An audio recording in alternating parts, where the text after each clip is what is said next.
It's an exciting day. 11 years ago, or so, forget exactly, it could be 11 years, my wife and I went on a fabulous trip out to the eastern coastline of America, where we went to Oak Island on our Seven Fires trip. And while I was in Oak Island, I had all these ideas about the legends and lore of Oak Island. And so these ideas started to percolate. And it manifested itself 4 years later when I started working on a novel. And this is going to be the third book in the Alchemist Chronicles. This one is called The Alchemist's Ring. And the reason why I'm so excited is because the proof copy showed up today. So let's tear into this sucker, and I'll introduce you to my new book baby.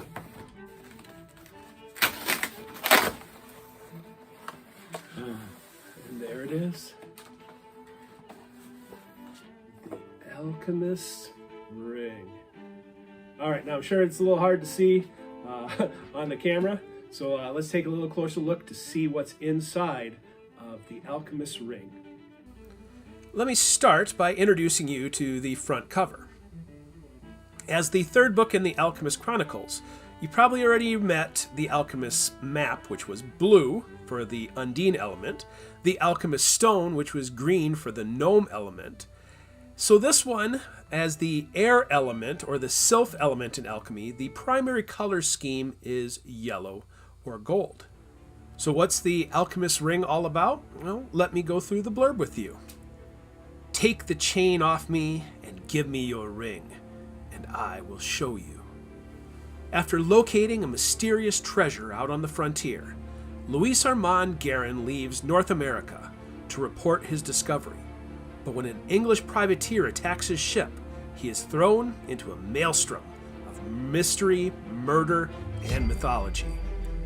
Taken to the distant Indian Ocean, Guerin discovers connections to his prior quest, a legendary ring created by King Solomon, which is capable of commanding spirits and transforming matter. As a trained scholar with frontier grit, Guerin survives his pirate captors, who are hunting down rogue Madagascar pirates with links to the enigmatic Templar Knights.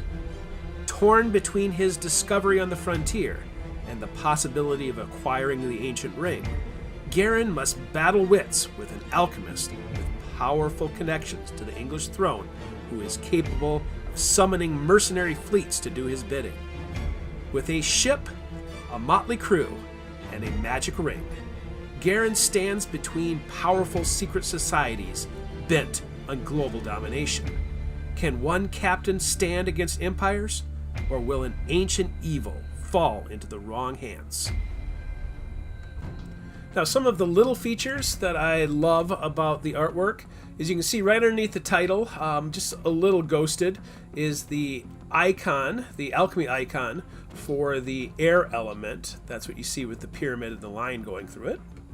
You can also see that the background is a nautical map, and considering this book takes place mostly at sea, that of course is an important theme.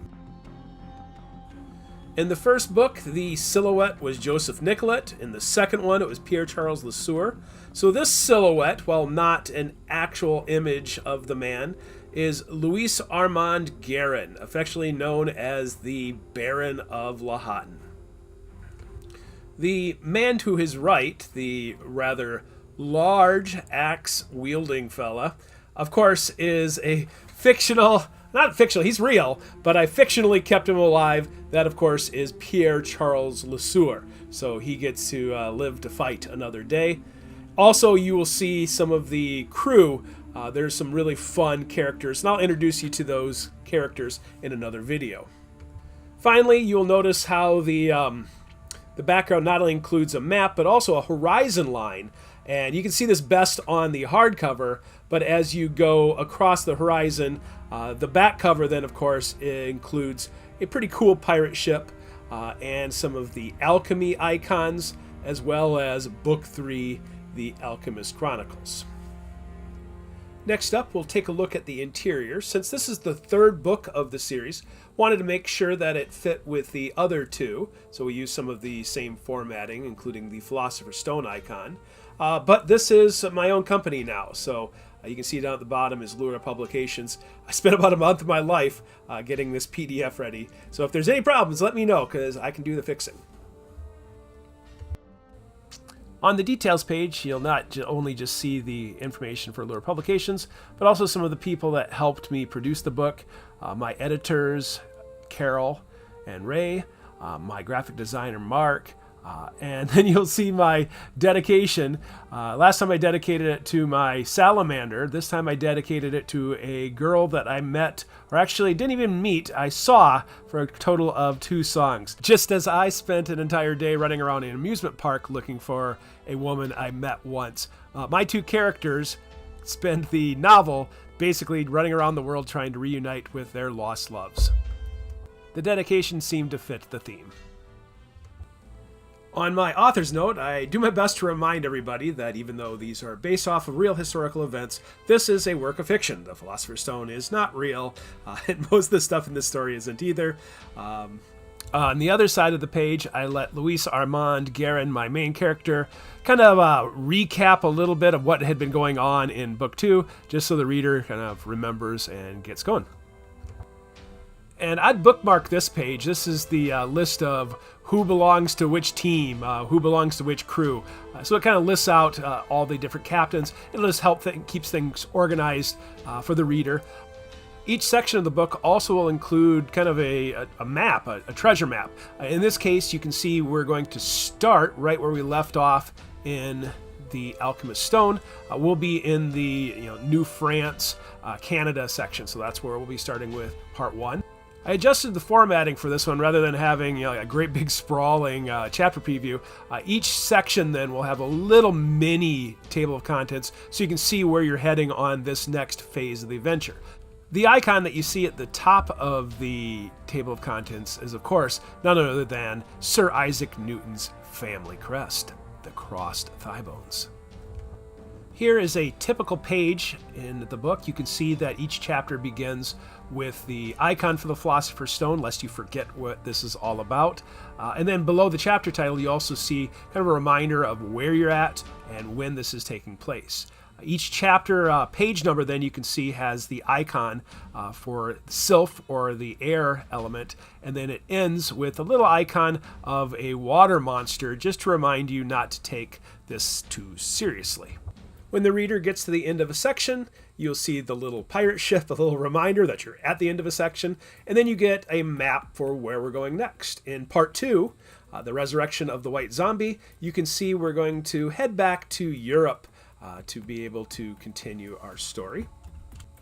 With part 3, we'll be following the based off real-life events of the Ganji Sawai incident and the Madagascar pirates. So my pirates are going to be joining the gang heading to the infamous colony of Libertalia, which is kind of a fictionalized version that has connections to the Templar Knights. Along with Templar Knights, we'll deal with the very real Mughal Empire. In this case, the Emperor's daughter was on the ship that was attacked by pirates, and so that, of course, leads my characters to the lion den of Emperor Aurangzeb for part 4. Part 5 takes place in what is modern-day Ethiopia. In those days, it was known as Abyssinia. Since Madagascar brought in rumors of the Templar Knights, especially Solomon and the temple, it was a logical area to go is to go to the kingdom of Aksum, the Queen of Sheba, with all of the fun Solomon connections. This is a really fun area to kind of explore. So after taking the reader on a trip around the world, my main characters go right back to where the story began, off the coast of Nova Scotia at the infamous Oak Island.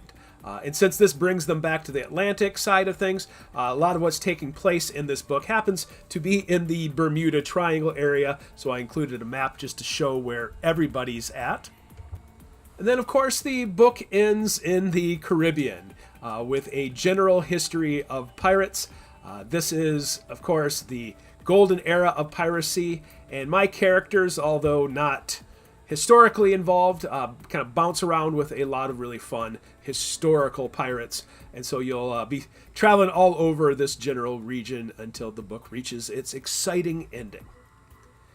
And the ending, of course, you can see that when the book wraps up, we are, of course, heading into the fourth and final book of the series, The Alchemist's Tomb. So I gave a little preview that, yep, this one's going to be coming back around to finish off the story of William Drummond Stewart and Antoine Clement.